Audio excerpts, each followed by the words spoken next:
Hello and welcome to today's public program, Writing 20th Century Jews into Sports History with Helen Epstein.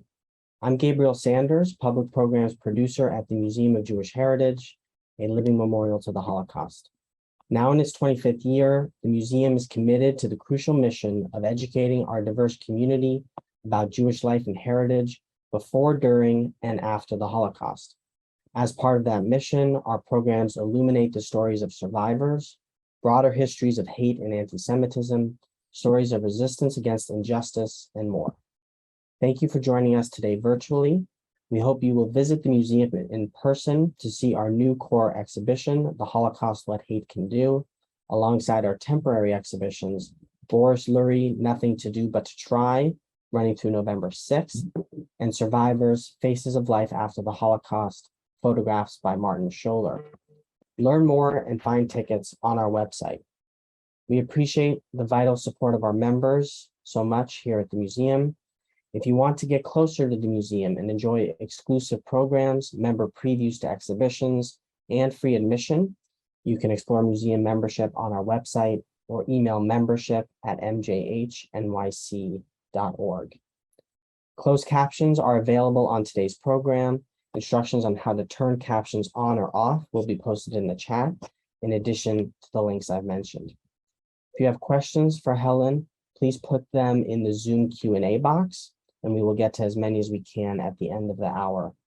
Though I will be off camera during the program, I'll be here in the chat for any thoughts, questions, or needs. I would like to thank our partners on today's program, Czech Center, New York, the Consulate General of the Czech Republic in New York, Czechoslovak Society of Arts and Sciences, New York chapter, and Czech Cafe, Boston.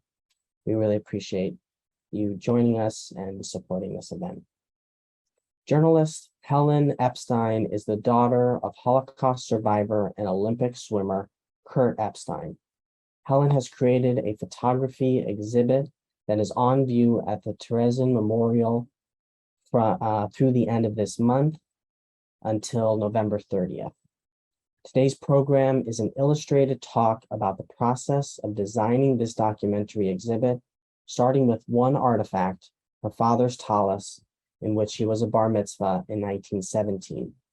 Epstein will tell the story of a provincial Jewish son of a factory owner who loved to swim and how he became a reserve lieutenant in the Czechoslovak army and a national sports hero.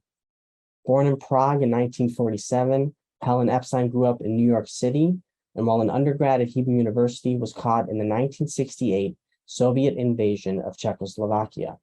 The Jerusalem Post printed her first-person account and launched her journalism career. Her work has appeared in the Sunday, New York Times, Washington Post, Boston Globe, New York, Esquire, and NewYorker.com. She lectures internationally at universities, libraries, religious, and civic institutions. She is the author or translator of 12 books, including the nonfiction trilogy, Children of the Holocaust, and A Jewish Athlete, Swimming Against Stereotype in 20th Century Europe, which is for sale at our museum bookshop. I will post a link to purchase the book in the chat. Thank you again for joining us today. And I will now hand it over to Helen. Thank you, Gabriel. And thank you, all of you, for being here tonight. My project of writing my father back into history started with a joke, a prayer shawl, and a heap of sports photographs. The joke is, what's the world's shortest book? The punchline is great Jewish sports heroes. As the daughter of a Jewish Olympic athlete, I'd never found it very funny. Born in a small river town northwest of Prague, my father, Kurt Epstein, was one of hundreds of Jewish athletes whose careers were cut short by the Nazi occupation of Central Europe. My father, Kurt, swam in hundreds of competitions, represented Czechoslovakia in over 50 international competitions and 2 Olympic Games. The Holocaust ended his career and wiped out hundreds of Central European athletes and their memory. The prayer shawl dates from 1917, when Kurt Epstein had his bar mitzvah in Rodnica nad Labem. When the Nazis occupied Czechoslovakia, he entrusted the prayer shawl to his best friend and teammate, Josef Bušek, along with his photograph albums. His non-Jewish friend returned them when Kurt returned from the concentration camps in 1945. In 1948, when the communists took over Czechoslovakia, Kurt packed the photograph albums into the one suitcase he was allowed to take to New York City. In 2019, that album was 112 years old and falling apart. Neither my sons nor my brother, this is a tallis, sorry. In 2019, the tallis was 112 years old and falling apart.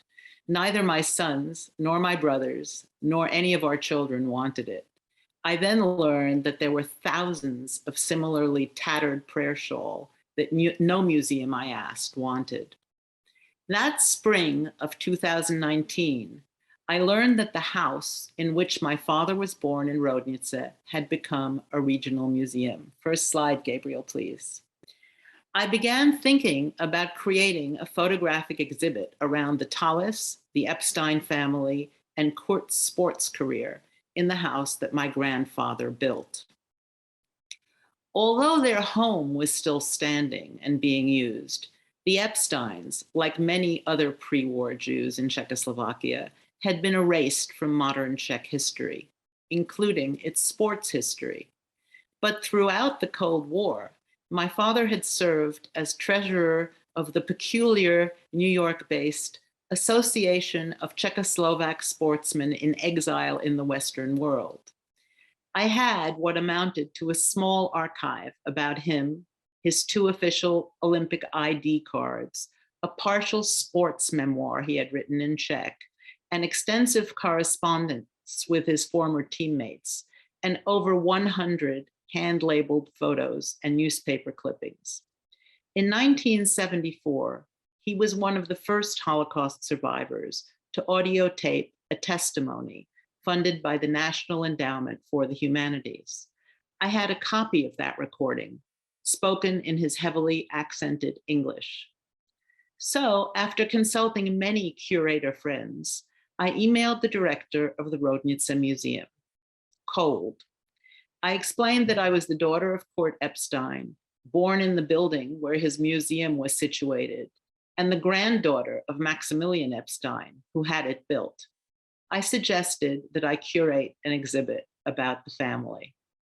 The museum director was an archaeologist who specialized in Etruscan ruins and knew little about Jews, but he liked the idea.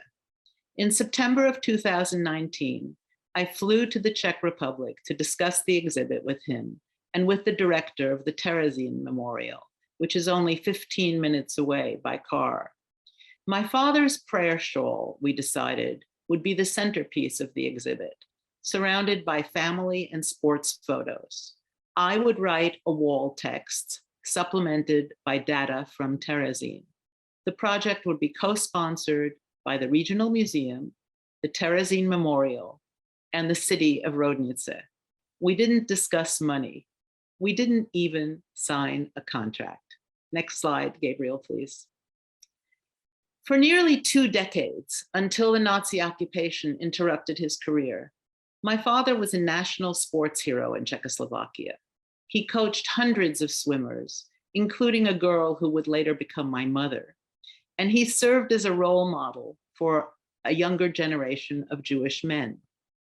The memory of that generation of Jewish athletes, fencers, boxers, runners, soccer players, was largely lost because most of its members were murdered in the Holocaust.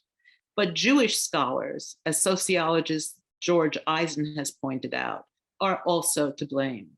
In an almost collusive way, he writes, the scholarly community has vacillated between grudging recognition and a desultory dismissal of the idea of Jewish prominence in sports.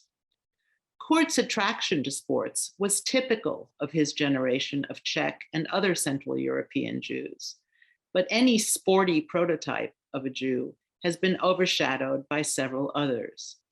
The most benign, is the stereotype of the Prague Jewish intellectual that you can see today all around Prague. Next slide, please, Gabriel.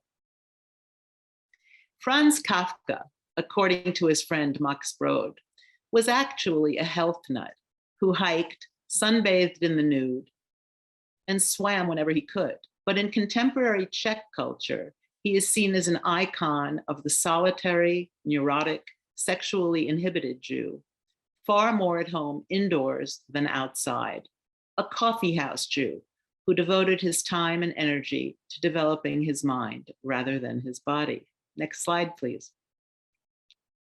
A less benign stereotype of this indoor Jew is illustrated in the pages of the anti-Semitic Viennese journal Kikeriki.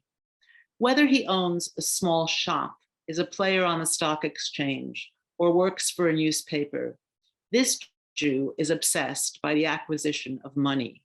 He is flat-footed, pigeon-toed, narrow-shouldered, and big-bellied, inhabiting what Sander Gilman has termed the Jew's body. Next slide, please. The figure of the Jewish athlete, this is my father you're looking at, does not easily lend itself to caricature. It contradicts both anti-Semitic stereotypes and the idea that Jewish athletes were non-existent before America and Israel enabled them. The Jewish sportsman or sportswoman is, however, a feature of Central European Jewry. Next slide, please. Kurt Epstein was born more than 100 years ago, in 1904, in Rodnice on the Elbe, a town of about 12,000 people then, 50 kilometers northwest of Prague. Prague was then the capital of Bohemia, a province of the Austro-Hungarian Empire. Franz Josef was still emperor, and Kurt was a puny, premature baby. But he grew to be over 6 feet tall, with the classic broad shoulders, long arms, and narrow hips of a swimmer. Next slide, please. The marriage of his parents, Helene Polak and Maximilian Epstein, had been strictly traditional, arranged by a Chatrin who matched two acculturated Jewish families. Helene's father was a wholesale grain merchant in Reichenberg. Max's family were tanners, a traditional Jewish occupation in Central Europe. And by the time Kurt was born, Max had a leather factory and an international business. Next slide, please. In 1900, Maximilian Epstein and his brother Gustav tore down the old one-story house that their father had built and replaced it with a 3-story turn-of-the-century structure with ornate capital E's on the facade and modern plumbing indoors. Max would later become head of the Jewish community and conduct the synagogue choir. In 1903, he would hire the community's rabbi, the famous Richard Feder, but now, at 28, he was ready for marriage. Helene was 7 years younger than Max, born in 1879, one of 14 surviving Polak children in the German-speaking, sports-oriented town of Reichenberg, now Liberec. Reichenberg, by the way, was part of the Sudetenland, and I'm very glad that she left for Rodnice when she did, because otherwise she would have had to flee in 1938.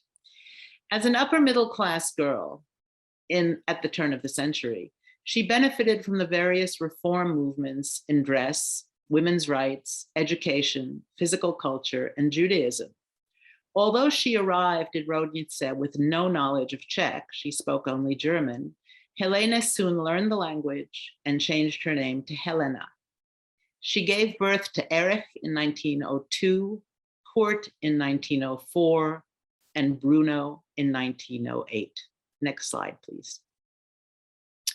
Kurt did not often speak about his brothers, but when pressed, described his younger one, Bruno, as unhealthy or childish due to brain damage during delivery.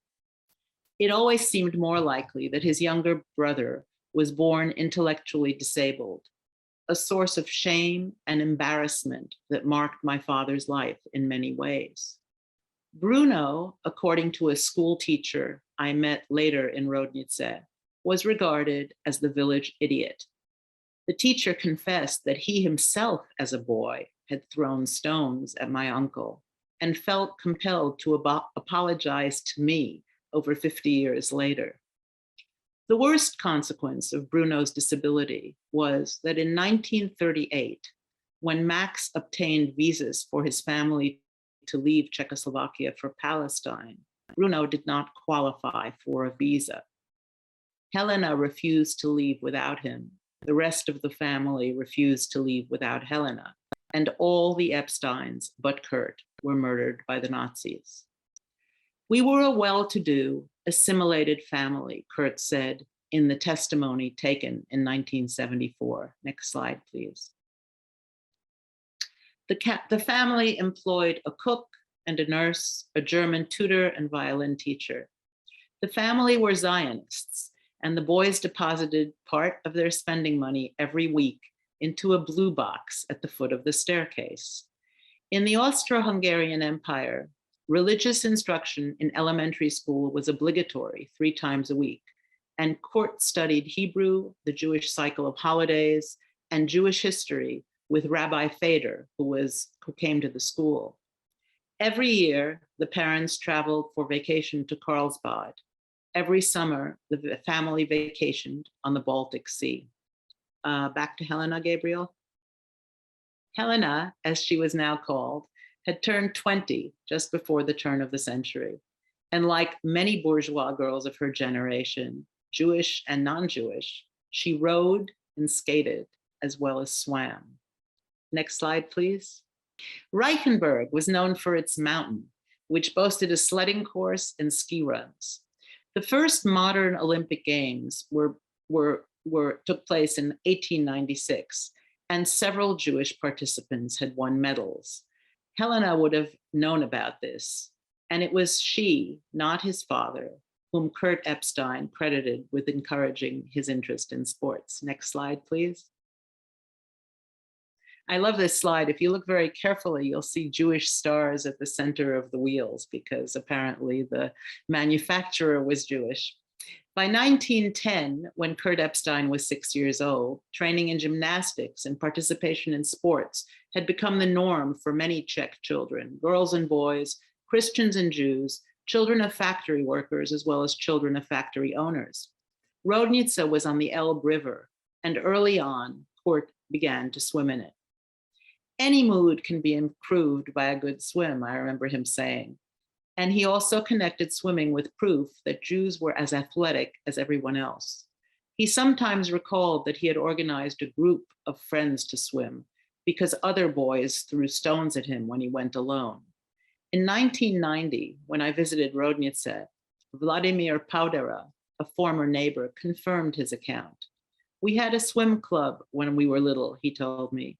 We met every week, each time at a different house. So I knew the inside of your father's house very well. There were 2 brothers, 2 Jews, and 2 Aryans. Well, one of those was me. Next slide, please. Kurt grew up in a fraught political situation for Jews in Bohemia, most of whom were German-speaking and who supported the emperor.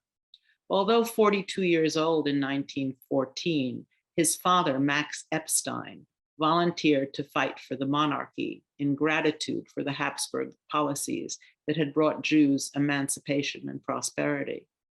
The political transition from Austrian Empire to Czechoslovak Republic entailed anti-Jewish violence. My father, who almost failed German and was a patriotic Czech, remembered that graffiti of gallows appeared on the walls of some businesses, including his parents, and the slogan, "Nekupte u Epsteina, lepší to má staré Heina," don't buy at Epstein's, old Heina's stuff is better, was scrawled on the walls of their house. Next slide, please, Gabriel. In 1918, when the first Czechoslovak Republic was established, 14-year-old Kurt embraced it. In his school, nationalistic Czech poetry was recited and Francophile songs sung. Even his father was compelled to admire the new president, Thomas G. Masaryk. Jews throughout Europe spoke with awe and some envy of Czechoslovakia as a democracy where minority rights were protected and anti-Semitism was considered in bad taste. President Masaryk's circle included several Jews, and during the First Republic, intermarriage between Christians and Jews in some parts of Bohemia rose to 40%. I didn't want to be different from the rest of the population, my father wrote. I loved my mother very much, but I resisted her when she said, "You as a Jew have to behave twice as carefully as others in public." I just wanted to be like everyone else. But when Kurt overheard an anti-Semitic remark in a high school class where he was the only Jew, he walked out and reported the incident to his parents, who told Rabbi Fader, who complained to the school principal. At that time, my father recalled, such an infraction of religious intolerance was not allowed. The teacher was reprimanded, and I returned triumphantly 3 days later. From that time on, I was left in peace. Next slide, please. The incident remains in his memory as emblematic both of Rodnitz's anti-Semitism and of readily available recourse. The anti-Semitism is obvious in this Czech caricature you see of a flat-footed, sinister Jew in a kaftan. It was one of the reasons Kurt joined Rodnitz's highly successful rowing club, which first introduced him to regular practice, athletic discipline, and objective measurements of accomplishment. It was, ironically, his German teacher, a charismatic coach who over the course of his career produced 80 competitive rowers who got him started. I succumbed to the magic of this sport because I tried to prove that Jews are physically just as capable as other people, he often said.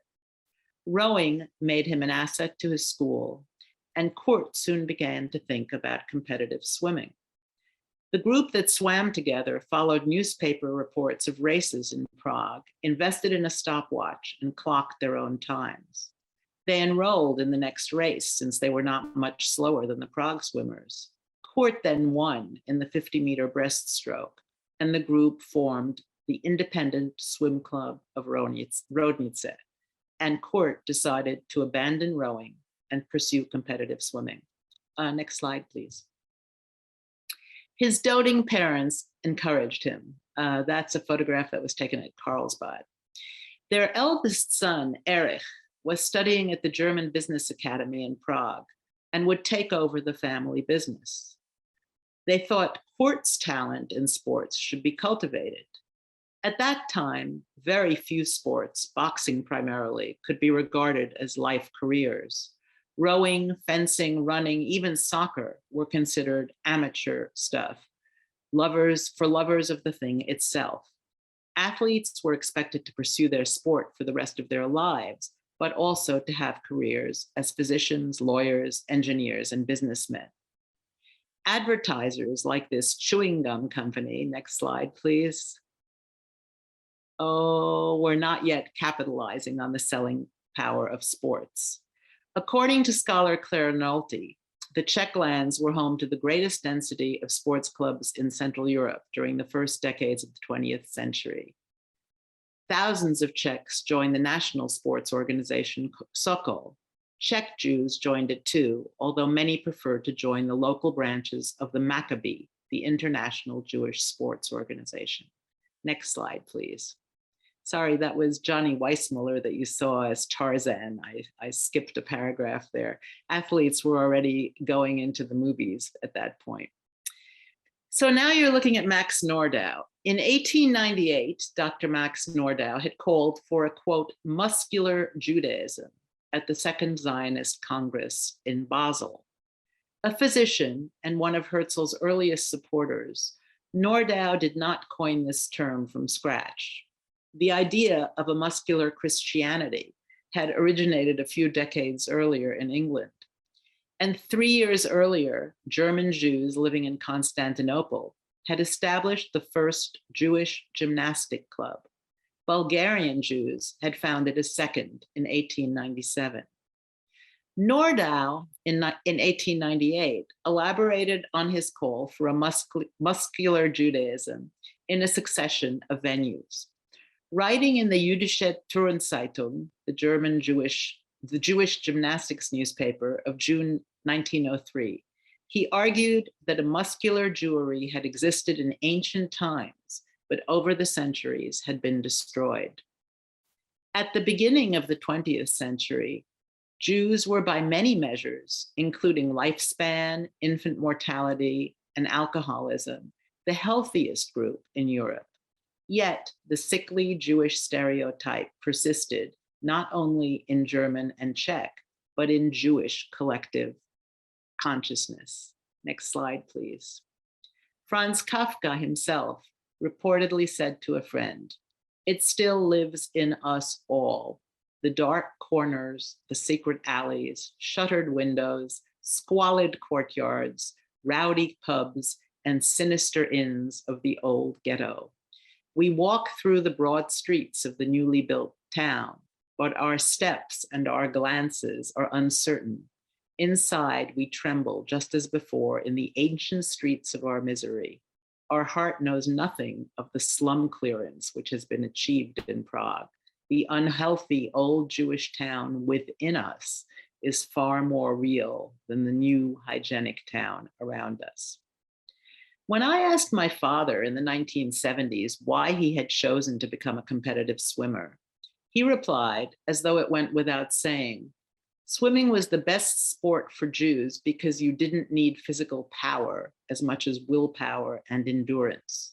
Jews were not as physically developed as the Gentiles because of what they inherited from a life in the ghetto." In 1920, Kurt left Rodnice to follow his brother at the Czech Business Academy in Prague. Continuing along with his assimilationist trajectory, he did not join a Jewish sports club, but he joined the Czechoslovak Swim Club. He saw himself as a citizen of the Czechoslovak Republic who happened to be a Jew, an attitude similar to the way he felt about being drafted in 1924. Next slide, please. Kurt took pride in joining the Czechoslovak army in a way that mirrored his father's attitude towards serving Austria in the First World War. He was not a draft dodger. It never occurred to him to stay up all night and drink potfuls of coffee, he recalled. In the fall of 1924, he was posted to Slovakia and soon selected for Reserve Officers School. Officers School was a haven for sons of moneyed families, but his commander was a former member of the French Foreign Legion who believed that an officer had to undergo as rigorous training as an ordinary recruit. In addition to learning to shoot, peel potatoes, wash floors, and march, Kurt recalled that he learned two things that were later to save his life in the camps. One was to stop being a picky eater, and the second was to make split-second decisions. Next slide, please. Although Kurt's reputation as an athlete did not get him out of basic training in 1924, sports fans in the army pulled strings to get him transferred to officers' school in Prague, closer to his swim club. In 1925, the club requested that he be furloughed for a water polo match in Barcelona, the first of many he played in major cities from Stockholm down to Algiers. By then, he had moved from just swimming to playing the relatively new game of water polo. Next slide, please.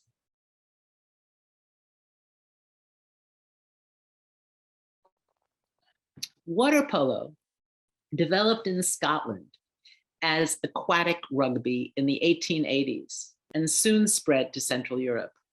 By the early 1920s, it looked more like aquatic soccer, and it was one of the most popular spectator sports and one of the roughest. Matches were brutal. Referees could see what was happening above water, but could only guess about what was going on out of sight. Kicking of genitals, strangulation of limbs, to name the most prevalent tactics. Water polo drew athletes unafraid of physical contact. And one of Kurt's most often repeated water polo stories began, "We often played in Vienna. The progress of the match was broadcast to Prague, and all of a sudden, the broadcaster announced, "The game is getting harder now. Defense Epstein is playing without his swim trunks." He always ended the story. The match ended 3-3. Next slide, please. It's tempting to ponder the psychology that drew men to such a rough sport. Kurt recalled speculating about it himself whenever his team played against the Hungarians. In Budapest, he recalled, "We were once beaten 13-1. I asked their defense why he was playing so furiously since his team was already winning by 2 digits. He answered that after the First World War, each one of Hungary's neighbors had taken a piece of their land. Therefore, it was important to him, at least in sports, to score as high as possible." Next slide, please. For my father, the ultimate place to score was at the Berlin Olympics in 1936. If you look closely at this photograph, you'll see that my father is standing in front of the Brandenburg Gate in 1936, and that there is a swastika hanging from the gate behind him. Kurt had played in 1928 in Amsterdam when he was 24 years old. In Berlin, he was 32, old for a swimmer, but still a contender. Whether or not to participate in what would become known as the Nazi Olympics was a hotly debated question internationally. Campaigns to boycott Berlin took root all over the world. A Gallup poll of 1935 indicated that 43% of Americans favored boycott, and many American athletes refused to participate. The Maccabee Association ordered all its members to boycott, even though they faced expulsion from their national sports organizations if they did. Next slide, please. There were 5 Jews designated to compete in Berlin on Czechoslovakia's national water polo team of 1936, including Kurt. He was the only one of them who decided to ignore the boycott and go to Berlin, one of the 3,963 athletes from 49 nations who played in those Nazi Olympics. He often told stories about the Olympic Village, how the German teams had goose-stepped in formation everywhere they went, including to the bathroom, and how the Czech team returned their salutations of Heil Hitler with Adžije Beneš, long live Beneš. His team did not place. The Hungarians beat the Germans for the gold, with the Belgians winning the bronze. When asked whether in retrospect he regretted his decision to participate, Kurt Epstein always answered no. He believed sports occupied a higher plane than politics, and described the triumph of the person he called the American Negro runner, as he still called Jesse Owens, who defied Aryan notions of racial superiority by winning 4 gold medals. As a reserve lieutenant in the Czechoslovak army, Kurt Epstein reported to his garrison in 1938 and regarded the demobilization that followed the Munich Pact as one of the most tragic events of his life. As a Jew in Hitler's protectorate, he was deported first to Terezin, then to Auschwitz, then to a small labor camp in the Grossen Rosen complex called Friedland. There, the prisoners took turns giving lectures to one another on subjects they loved. His friend Karl Anscherl gave a talk on conducting symphony orchestras. My father gave one on the Olympic ideal and the importance of amateur sports. When he returned to Prague after the war, he reconnected with his teammates and was elected to the Czechoslovak Olympic Committee. He met my mother, got married, became a father. They lived at the foot of Wenceslaus Square. Then in February of 1948, when I was barely 3 months old, he witnessed the demonstrations that accompanied the communist putsch. He felt that he would not survive a second totalitarian regime and vowed to get out, quote, in a swimsuit if necessary. Thanks to rich relatives, we arrived in New York City in the summer of 1948 and lived across the street from the Hayden Planetarium in Manhattan. When Kurt tried to find work as a water polo coach at the New York Athletic Club on Central Park South, he was told that the club did not accept Jews. For a decade, he was unable to find steady employment. My mother supported the family with her dressmaking business. Eventually, Kurt was accepted into the International Ladies Garment Workers Union and became a cutter in a clothing factory in New York's garment district. The son of a factory owner, as my mother often remarked, became a factory worker. Next slide, please.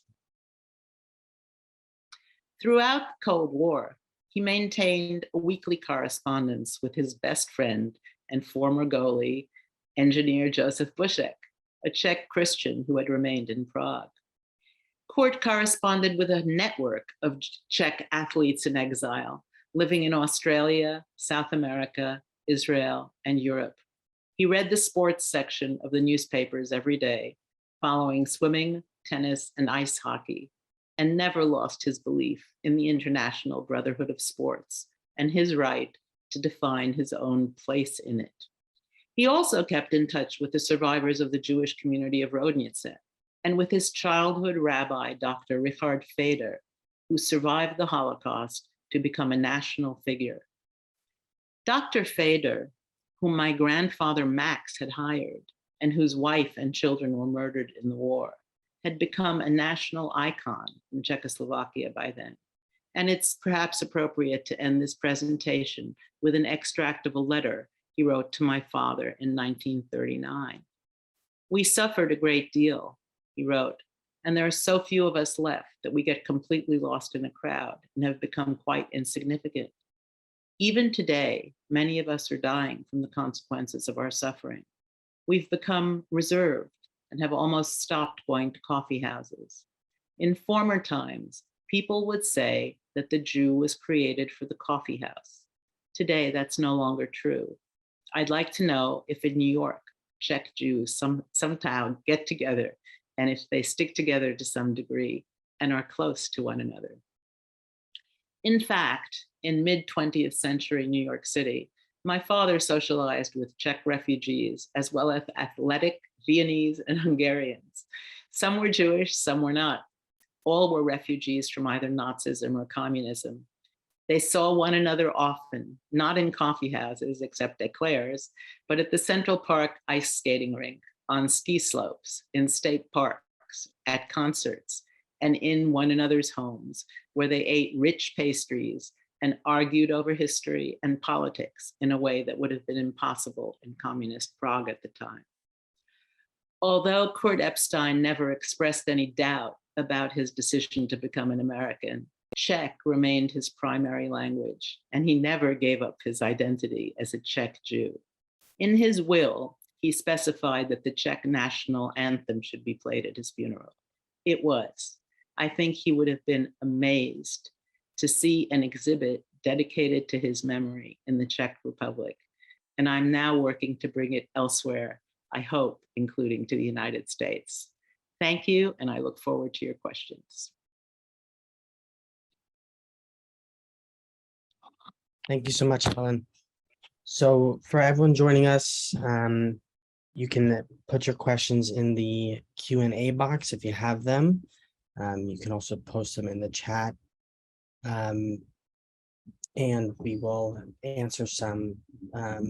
So yeah, please do it. I haven't received any yet, so while we see if some questions do come through, I mean, this is pretty amazing that the exhibition was able to come to fruition.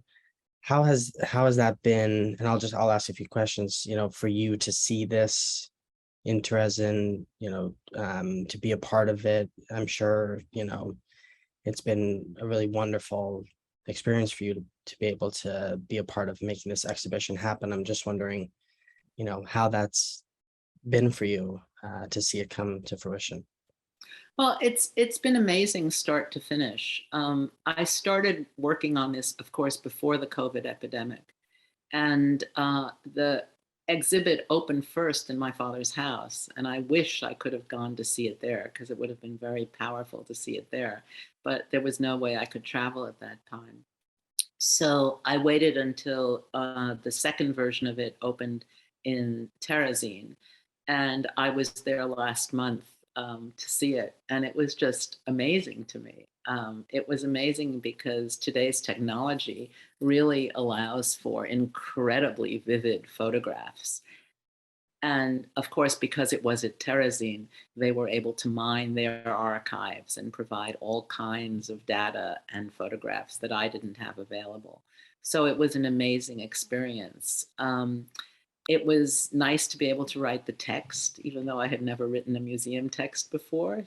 And I really hope that some institution in the United States will bring it here. I think it would be great for a university or maybe for one of the synagogues that has a Rodnitzer Torah scroll. I know there's one in San Diego, and I look forward to working on it more. It was extremely fulfilling. Did you have previous experience with exhibitions? Was this really the first you've uh, been involved with at this degree? And how did you find that experience of being a part of creating an exhibition? It Um, was totally new for me. I had never been involved with an exhibit ever, I don't think. And but because of, I suppose, the internet, and because it was such an unusual situation, I just thought, well, why not? How is a wall text really all that different from any other kind of writing? So I had to really think about how people were going to see it. I had to also think about the different audiences that would see it, because in the Czech Republic, this kind of exhibit is seen by several audiences. It's seen by Czech school children. It's seen by international tourists. It's seen by Jews from Israel who are visiting Terezin.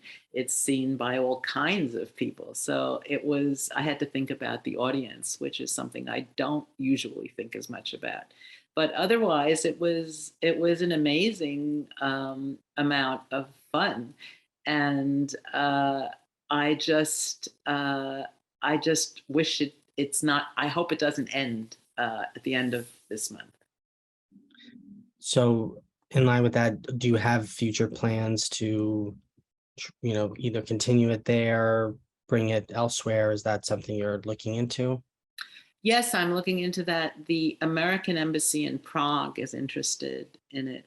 And I'm hoping that I can interest other institutions here, like the University of Nebraska in Lincoln, or, as I said, some Holocaust centers or synagogues in it. But plans are not clear yet. And we have a few questions that have come in. Were you there when, I know you were there for the opening, and you were able to see people interact with the exhibition, the exhibit? What can you tell us a bit about what the reaction was to it, from the people who were either a part of putting it on with you and also the visitors who saw it? I wish I could tell you that, but when we were there, which was we were there October 8th, there was hardly anybody at Terezin. And so I really didn't see anybody interact with the exhibit at all, which is one of the reasons that I want to put some energy into getting the exhibit here, because I think that we're much better at publicity than people in the Czech Republic are. They're incredibly good at making exhibits, and in general at creating all kinds of things. They're not as good in publicizing them, and I just hope that this exhibit will reach a larger audience than it did in the Czech Republic. Do you think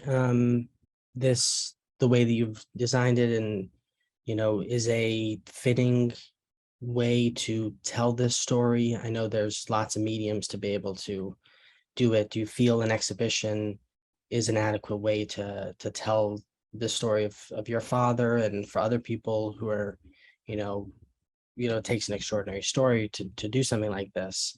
Um, I'm just wondering if you feel that that's a way that, people potentially could pursue, like you did, to be able to tell these types of stories. especially for if we're looking at Jewish athletes being written back into sports history. Right. I think that exhibits and museum exhibits in particular are a really, really fertile area for experimentation. I don't think that all of the options were exploited for this exhibit. If I were going to work on it in the United States, I would certainly include some video that I have of my father. I'd include his audio testimony from 1974 so people could really hear his voice. Um, there are many things that we do in the United States in our exhibits, our museum exhibits here, that are far more innovative and also cost more money than the people in the Czech Republic had at their fingertips. So we had a question. Did you have thoughts of doing a documentary about this, or is that something, that you might think about doing in the I'd future? love it if somebody, man or woman, who's really into sports would do a documentary about this. I am not a filmmaker. I felt competent to write a wall text for an exhibit, for a museum exhibit. I would not feel competent to write a script for a documentary. I'm in awe of documentary filmmakers. And I invite any documentary filmmaker who hears about this to write to me and propose a film about it, because I think it would be great. And I think there's a lot of footage around from the 1936 Berlin Olympics. I don't know if there's any footage from the 1928 Amsterdam Olympics, but I think it would be a great documentary. And of course, from what I said about water polo, it's an extremely interesting sport to film. And of course, today, as opposed to 1948, when my father emigrated to America, there are many places, many universities where people play water polo, men and women. And maybe one of those people would like to make a documentary. We had two questions that I'm going to group into one. Someone said, "What a relief to hear another child of survivors describe your father's triumphant spirit. Please describe whether or not your parents discussed their experiences during the war with you growing up."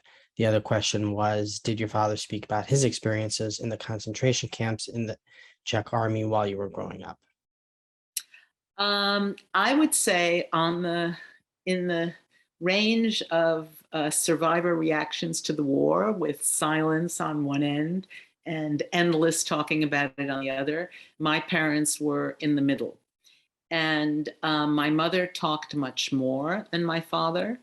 I think this reflected not only their personal relations to the war, but also their expertise in the English language.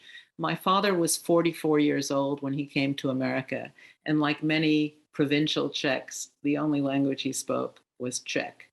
And those of you who know any Czech will know that it's very, very difficult to learn English if you've grown up with Czech. There is almost no what's the word? There's no crossover. So one of the reasons he didn't speak that much was he didn't have the vocabulary for it. But I think the other reason he didn't speak that much was because he was very close to his parents and very close to his two brothers.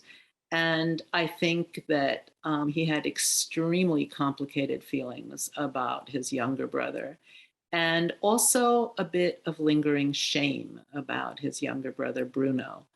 And so we didn't hear very much about his brothers at all. He talked mostly about his mother, for whom I'm named, Helena. And he was very fond of his parents and talked about them. About the camps, he told stories about how he managed to get through things. In Terezin, he was a quartermaster because he had been a quartermaster in the Czechoslovak army. I'm not sure that I emphasized enough that his military garrison was Terezin, and then his first camp was Terezin. And so he actually served as a quartermaster both as an army officer and as a prisoner. And so he knew a lot about calories and about ordering meat. And he would talk about ordering meat that came stamped for horses only, not for human consumption. He would talk about the amount of calories that the number of calories that people were allotted per day. He talked about the problems of corruption in Terezin and how to stop suppliers from skimming off parts of what they were supposed to supply for personal profit. And then he talked about how in the camps, in Terezin, he had to ensure that the food that he ordered actually got to the prisoners and wasn't skimmed off by endless numbers of people.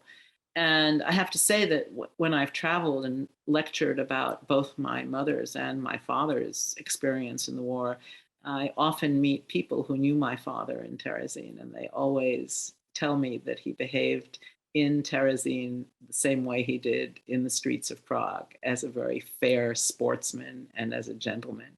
So that has always made me very happy. My mother talked much more, and my mother's stories I've written about in several of my books.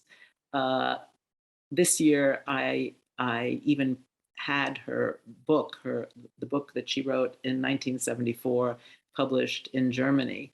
And after we were in Prague in October, we went to Hamburg, where I participated in a presentation of the publication of her book in German. But if you're interested in her story, there are several books that I've written about her that you can see on my website. Great. And I will post a link to Helen's website in the chat, and it'll also be in the follow-up email we send. We have another question here. Are you aware of any issues that Jewish athletes in particular faced regarding Shabbat or keeping kosher? Any religious difficulties they had? I'm actually not. That would be a good area to research. It was not an issue for my father because he was not an observant Jew, but I would assume that in the Maccabee, there were very strong traditions around it.